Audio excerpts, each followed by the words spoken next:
Hi, my name's Randy Gill. I'm the president and CEO of Their Opportunity. We're a national children's organization that supports underserviced youth all across Canada. And what makes us unique is we have a give back program where every child has to perform some type of community service project as a way of paying it forward. The things that they've been given, generosity that's been handed to them, they're handing on to other people in their community. And also we work with many First Nations communities across the country as well. And this is why we're here today. And I want to thank all the folks from Their Opportunity and all peoples across the country for tuning in today as we focus on Indigenous Heritage Month. And I'm excited to welcome our guest with me here today. First, I'll introduce Their Opportunities Indigenous Ambassador and founding member of our First Nations Equipment Drive at Their Opportunity, ladies and gentlemen, Frank Horn. Thanks for being here, Frank. Thank you, Randy. Nice to meet everybody. Secondly, I'd like to introduce former NHL hockey player, married father of three, good friend of mine, and the co-founder of Three Nolans, ladies and gentlemen, Brandon Nolan. Good to have you, Brandon. Randy. Great to be here today. Love to be together always, my man. And last but not least is the NHL Jack Adams winner for Coach of the Year, former NHL player, married father of two NHL sons, not bad. But what he's most proud of is that he's a grandpa to five amazing little squirts. Ladies and gentlemen, Ted Nolan. Tanse, Ted. How are you? Thank you, Randy. Good to have you with us. We've spent some good quality time together, and I'm looking forward just to having this type of chat, especially during this month where we are honoring Indigenous Heritage Month. And so what I'd like to do is pass it over to Frank. And Frank, if you could just bring acknowledgement today, that would be great. Thanks. Before we start this chat that we're having, I would like to just do an acknowledgement of the land that I'm on. I'm calling, taking this call from Oshawa, and so to acknowledge the lands and people of the Mississauga of Scugog Island. I'm thankful to be welcomed on these lands in friendship. The lands are covered under the Williams Treaties and the traditional territories of the Mississaugas, which are part of the Anishinaabe, including the Algonquins, Ojibwe, Odawa, and Potawatomi. These lands remain home to a number of Indigenous people. We acknowledge this land out of respect for Indigenous nations who've cared for Turtle Island, and also called North America, long before the settlers arrived. So I just wanted to acknowledge where I'm calling from, and just to kind of center our conversation. Thank you. Nyawa. Thank you, Frank. Well, Ted, let's start with you. We'll get right into it. So take it away, Ted. Tell us a little bit about, Ted's life in a bit of a nutshell, coming from Garden River.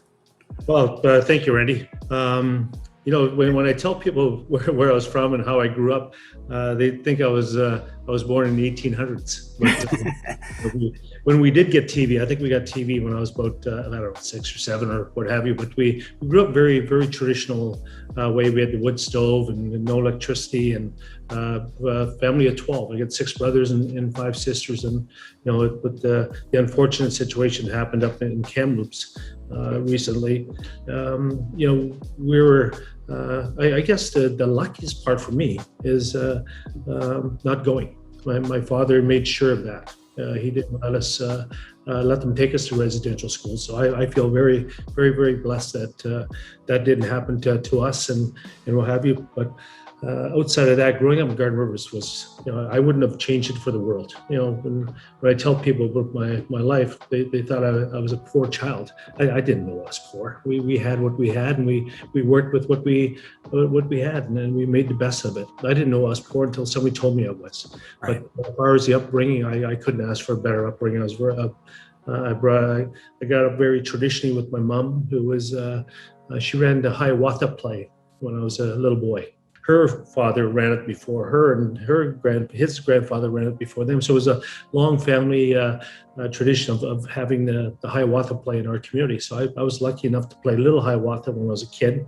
I powwow danced when I was 16, 17, and until hockey got the better of me, and that's where I moved away to play. But outside of that, I still have a home in Garden River. My family's still there. So it was the greatest upbringing I could ask for. Amazing, amazing. Love hearing about that. So you were 16 when you moved away, and where did you end up going first when you moved away? Did you go away to play hockey, junior hockey somewhere? Was that kind of the first experience when you moved away? That was the first experience. Yes, we went to school and we had ran into a little bit of racial problems at school, where a kid would call you some names, but too much to worry about because we're all together. And then when I went to Kenora, I was by myself, and going up there, I never seen anything like it in my life. I cried myself to sleep for the first month and a half that I was there, and the liking of the game between love of the game to surviving in the game, that's where it really switched. And I'll never forget my two brothers came to town. I thought presumably to watch me play my first exhibition game, but they came up to bring me home. I wrote a letter back home. I didn't have a phone to call and talk to. I wrote a couple letters, so I think they read in between the lines and knew I wasn't having the best of time. So they came to town to get me. And it was almost like yesterday. I'll always remember it. I was almost ready to jump in the car, and then I said, "No, I'm not going to go. I'm going to stay. And I'm going to fight through this stuff. I think if I go, they win, and I didn't want them to win. I wanted to. If I didn't make it, I wanted them not to make it on because I wanted to make it because I wasn't good enough. Right. So I stayed, and thankfully I did, and it led on to my professional career. Amazing, amazing. Go ahead, Frank. I know you have a question for Brandon. Yeah. So thanks, Ted. What you just shared about how you grew up, I heard the same type of stories from my father, and how tough it was. And I'm fortunate not to have experienced what he did, but I heard the stories, and it's something that centered me and made me stronger for what I heard, what was passed down to me. And so I have a daughter who's Mohawk as well. And it's important to me to share who she is and where she comes from. So Brandon, as a dad, how important is it for you hearing what your dad just shared and to pass that on to your kids? Yeah, I mean, it's extremely important just to know who you are, where you came from. I think it really helps to help get you to where you want to go in life. And for me, it's just important to pass that knowledge on to my kids, just to make sure that they know that they're three proud Ojibways like I am. They're all members of Garden River First Nation like myself and my father, my brother. Just little things like the 7 grandfather teachings, or we have dream catchers in their bedrooms at their windows.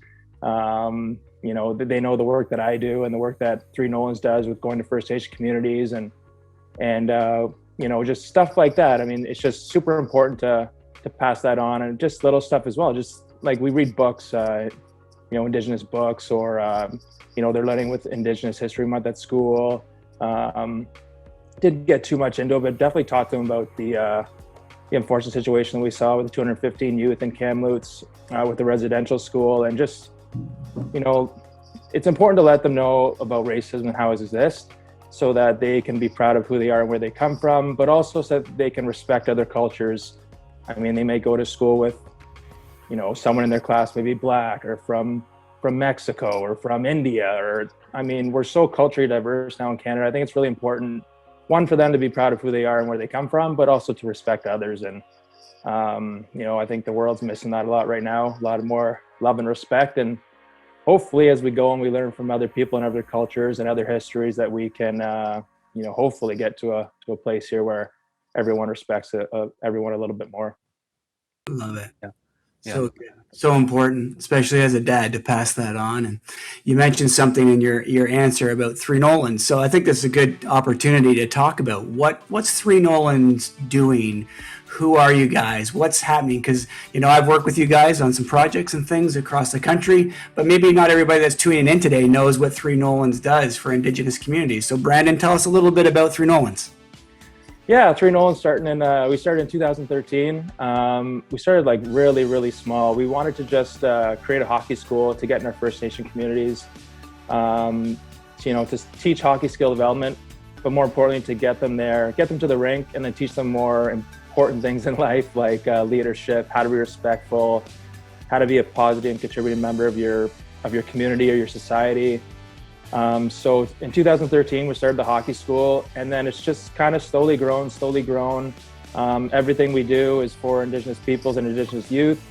Like I said, we started the hockey school, which we were only at the time able to do, I would say 1 or 2 a year, but now we can do anywhere from 7 to 14 outside of the craziness that's going on with COVID right now. But, we're just trying to get into many communities as we can, impact as many youth as we can, and then also expanding. I mean, we get to do like cool Zoom events like this. We speak to colleges and universities, grade schools, conferences across the country. If there's one kid that I can change, or one kid that listens to my father speak or Jordan speak, if we can change one kid, I mean, that's amazing. If we can change more, even better. But Three Nolans, I mean, we're just trying to spread the message of really, 1, to work hard, 2, to be extremely proud of who you are and where you came from, and 3, to find ways to give back. I just think it's everyone's responsibility in some capacity, whether it's money, time, helping your teacher more at school, anything you can find ways to give back and be a good person is really probably the 3 most important messages that we're trying to spread, whether it's at an event or the hockey schools that we put on in communities. Amazing. Yeah, Ted, that must make you feel proud too, during these moments of, what the boys are doing. When we work together and when you're doing things out there in different communities all across the country, what type of barriers are you seeing for the First Nations communities as it relates to sport and recreation? Again, hockey, but not just hockey, other types of activity and recreation. What type of barriers do you find yourselves coming up against? Maybe Brandon, you might want to start, and then Ted, if you want to add anything as well. Like, what barriers do you come up against for youth, especially as they want to participate and be active? I mean, there's a bunch of barriers. I think there's opportunity is one of them. Depending where it is you live in the country, if we travel to a lot of fly-in communities, so I mean, the opportunity for ice time or the opportunity for AAA tryouts or tournaments is quite significant for these communities. Another barrier, I mean, is cost. If we're just talking specifically about hockey, the hockey cost is just, man, it's outrageous. I mean, who can afford a pair of skates that's $1,200 or a new sticks that's, I mean, over $400? I don't really know how people can afford to play, and then you got the private lessons, and I mean, it just seems like now, which is kind of sad, if you want to try and make it in the game of hockey, you need to have a significant amount of money to do so, when before it was just everyone was kind of on the level playing field, and kind of hard work kind of got more kids to have opportunities. But now it just seems like money's a significant player in the game, and I hope there's ways that are coming that can it's not so much about playing pro either. If we can just lower the cost for kids to play, get involved in sport and learn the good things that we learn through sport, like leadership and teamwork, and then that just carries on in their lives. So, I mean, playing pro is one thing, but just lowering the cost of more kids having access to the game would be a good positive. Good. Ted, you want to add anything to that? I've double stamp exactly what Brandon said. The cost and all the issues that Brandon brought up. But another issue is acceptance. I mean, I think that's one of the biggest hurdles too. When you go and try out for a team, and you're the only brown skinned kid on the team, or a kid that looks a little bit different from everybody else, you don't feel as welcome as you should. And sometimes that scares a lot of people. And I've seen so many kids walk away from the sport more so than join the sport because of that factor. Mm-hmm. So, but we certainly, during a hockey school, Brandon, we talked about the importance of education. We want to really educate the kids on where they're going and some of the obstacles that they might face, and some of the tricks that we use to overcome those barriers. But now the more we've been doing it, and our kids are ready. Now we got to prepare society to be ready for them. Exactly understanding where our kids are coming from. They're not all the same. We don't all have the best sticks. We all don't have transportation to get to the rink on time as everybody wants to. I still remember when I was 14 years old. I was playing house league. I played house league hockey my whole life. I played, I think, a traveling house league team when I was 15 maybe, but we went to practice. We went to a game, and the game was in Sault Ste. Marie, Michigan. So we had to get a car, drive across into states, and play, and that was a big obstacle for us.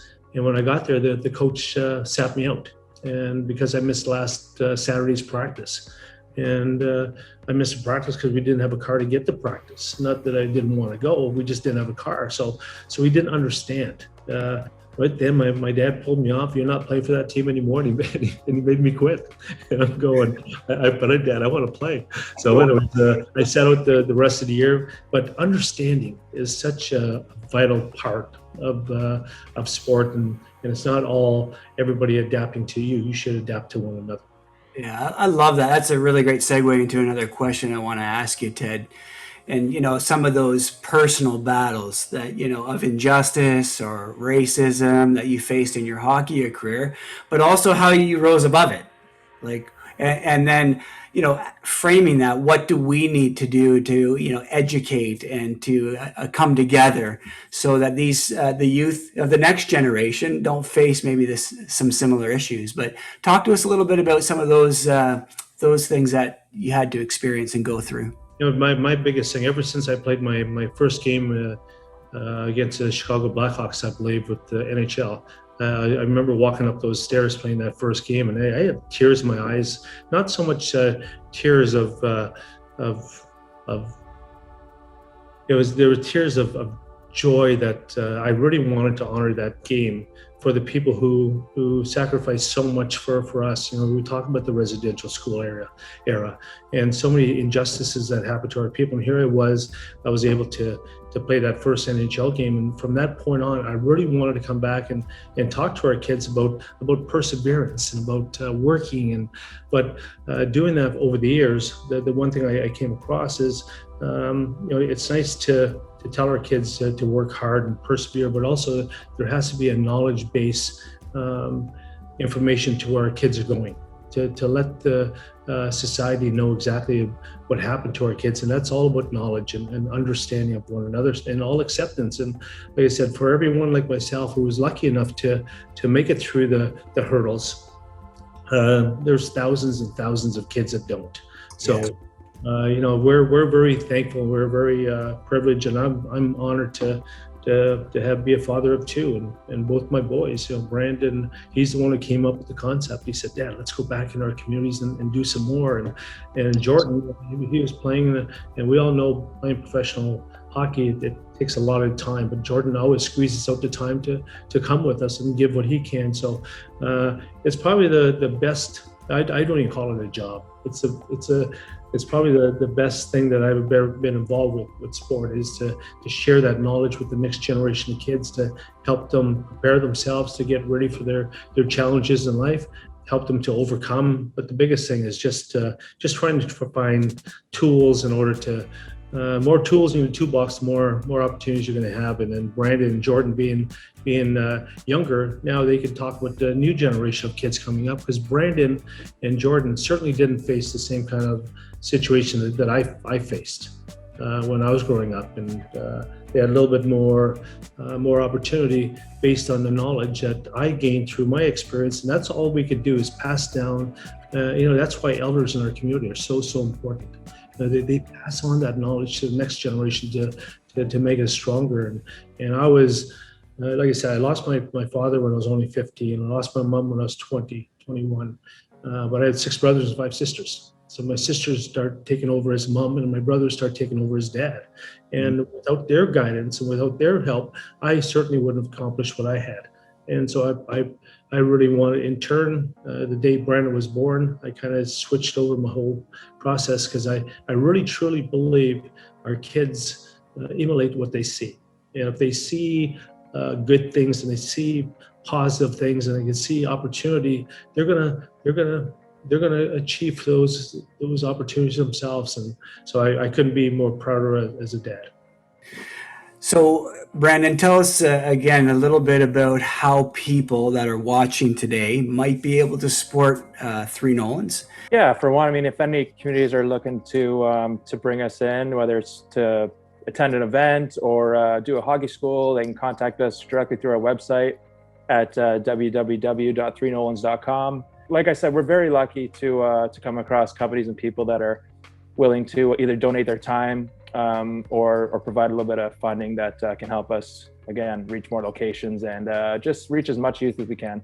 But a lot of stuff now is online, like this event, or all three of us, myself, my father, and my brother, have done speaking events. We've done stick handling online sessions.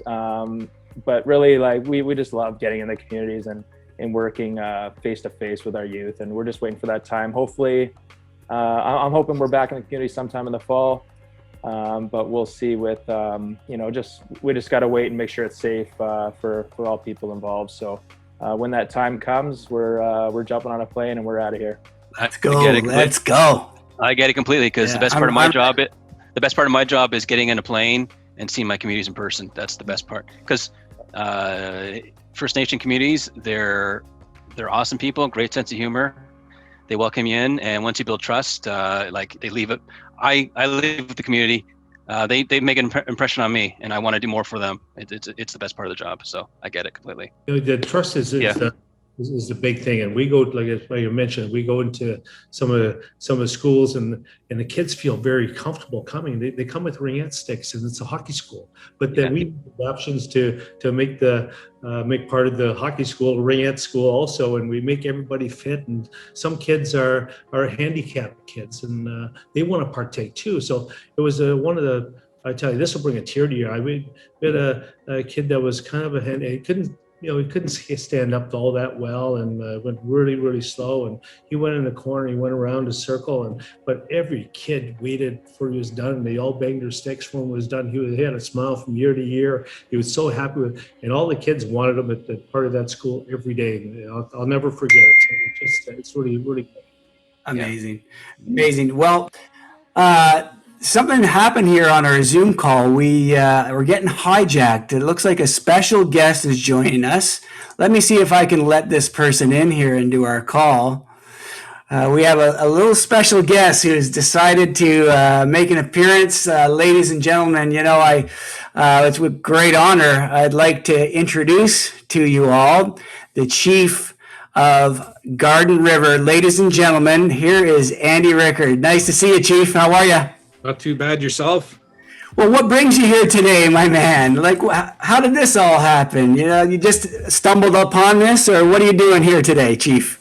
No, I just thought this would be a good opportunity to, hook up with Brandon and Ted. I know that, they've done a lot of good work for our community, not just our community, but our entire nation, right? And, being from Garden River, obviously, I'm quite proud of them, just like so many of our other people here in our community, right? And again, I think there's never enough accolations that can go towards the Nolans and all they've been able to do within their lives, but also, for the lives of so many of our people across these lands here. But no, I mean, I think, that's part of it is I know I haven't been a part of the conversations that took place prior to this, but obviously I'm sure it's very impactful as Ted and both Brandon have, been through quite a bit in their lives, and they've achieved quite a bit of beautiful things in their own rights, whatever, and they continue to blaze trails for our people, right? So I don't know, I from a leader, I think it's always nice to, just to be there to support, to at least, provide our well wishes and again, congratulations for everything that they've been able to achieve, not just for themselves, but for an entire nation of our people. Well, thank you very much, Chief, for saying those words. And as you are, or the community are proud of us, we are proud of coming from Garden River. That's who raised us, and that's how we grew up, and that's who we are as Anishinaabe growing up. So growing up in Garden River meant the world to me. I mean, we had the Hiawatha play when I was a kid, and we had the powwow dancing, we had the fastball teams and the little NHL, and I had everything a kid would ever want. And I was telling the gentleman here on the call earlier, I wouldn't have changed my childhood for anything. I mean, I thought we went fishing on the weekends and go up into wilderness for the weekend and live off the land. And we only make it 1.5 days because we didn't get anything. We had to come back home to eat. Right, we made lean-tos, and we sprang trees. I mean, it was so much fun, and so we're proud we're very, very proud to be Anishinaabe and from the Garden River First Nation. Awesome.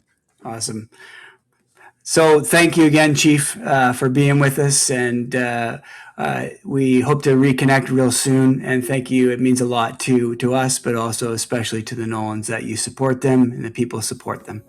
Yeah, and I just want to add one comment too. I know that we're obviously with the uncovering of the residential schools out in Kamloops last week, and I've heard Ted speak about this. He actually put out a really good comment there last week that was featured in CBC about calling it out. You know what I mean? Racism and all those things that seem to be not talked about. I mean, we like to sugarcoat things a lot. It doesn't matter if it's sports or even government or industry. I think Ted was bang on when he mentioned some of those things of needing more action than just words, right? And that's what I've been able to do in my talks too, is because we can't just kind of sugarcoat these things and toss around, reconciliation and all those things loosely, because there has to be some meaning behind it. And Ted brought that up again with sports, and what he went through, what some of the other of our people went through, and it's always a good message to put it out there, because we can't always be nice. We always have to speak the truth. And Ted has always spoken the truth, and he's always coming with a good message for anybody that's there to listen. So again, I just want to say miigwech. Again, congratulations, Ted. Congratulations, Brandon. I didn't get a chance to talk about Brandon, but obviously, very a good athlete himself, not too bad, and some of the good work that he's doing with some of the hockey schools, and the line, the Three Nolans line, all good stuff for our community, and obviously very well respected, and people that our young people look up to, right? So again, much thanks, and again, keep up all that good work that you guys continue to do, and I look forward to when you guys come home here, maybe we can sit down for another visit if time permits. So on that note, my friends, miigwech, and thanks for having me. Miigwech. Bye-bye. Thanks for taking time, Chief. All right, have a good one, guys. Bye. So Ted, I have a follow-up question as well about the article as well that was on, it's kind of stirring to me as well, about the CBC article that just was put out about taking action rather than just words. I believe that, in combating racism, it requires something, and I think you hit the nail on the head. You were quoted as saying it requires action and not words. Tell us a little bit more what you meant about that in that article. Well, growing up where we grew up with, not too many people. And my neighbor down the road walked by me the other day. He didn't understand about the residential schools. I mean, this thing's been going on for generations, and Truth and Reconciliation. I mean, it was completed, 8 years ago, and there's still not much has been accomplished. We have murdered and missing women. Not too much from that. We had Marshall George. George incident that happened. We have so many instances that happen, and we either lower the flag half-mast and say, we're sorry and what have you. Enough saying sorry. We got to do some implementation of projects. We're not going to solve all these problems overnight, but we could certainly start working on them today. I think we can't so much talk about the problems. We got to talk about some of the solutions to the problems in projects. Love it. Yeah, and sustainability long term. Like, we got to see the future in the next generations and not pass all these things on to the generations to follow, but make some strides to solution, to reconciliation. Now, I'm responsible. And for those of you who are watching, you're responsible for reconciliation. That's you. That's me. That's us. And I'm responsible to love all people. That's what this conversation is about, understanding one another. That's what this month is about, understanding and love for your neighbor, for your family. I consider the Nolans to be a family member to me. Like, we are family, and we're going to change one kid and one family at a time. That's our commitment. What's your commitment for those of you who are watching? And I don't want to stand on a soapbox and say, I'm doing it and you're not. Let's just do it together. And Brandon's talked about ways you can help support Three Nolans. You can support their opportunity in some of these projects that we're working on with First Nations communities and our equipment drive and things that we're doing, one step further and removing barriers. I want to encourage people that are watching today to tune into The Unwanted Visitor. That's a really important piece. I loved it. It did such a great job in that interview. So Google it. Search it up on Wanted Visitor on TSN. So to all, I just want to say miigwech, and to Chief Andy for joining us, surprise guest. That was wonderful. Thank you to Brandon and to Ted. Make sure to check them out on 3nolans.com and their Facebooks, Instagram, all those socials. And thank you, Frank Horn, for being an advisor to us at Their Opportunity and an ambassador and working alongside of us. For more information, check out theiropportunity.com. If you want to be a part of the First Nations Equipment Drive, there's information on there about that as well. So remember, ladies and gentlemen, you are responsible for what? For loving all people and for reconciliation. Have a great day.